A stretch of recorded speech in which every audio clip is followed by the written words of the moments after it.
Welcome back to another technical deep dive here in the debug zone. Today we're tackling a big question and breaking it down with insights from other users.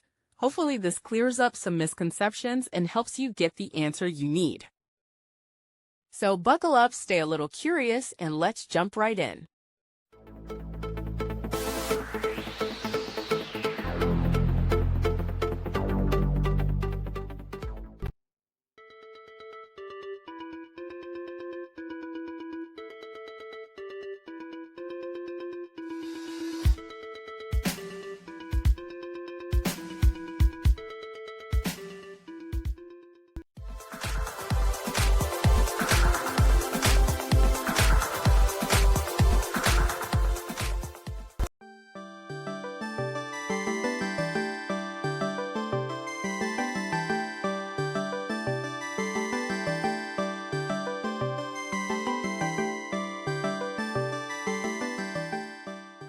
And that's a wrap.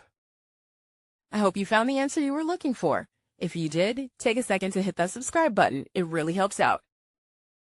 And let me know in the comments which solution worked best for you. See you next time in the debug zone.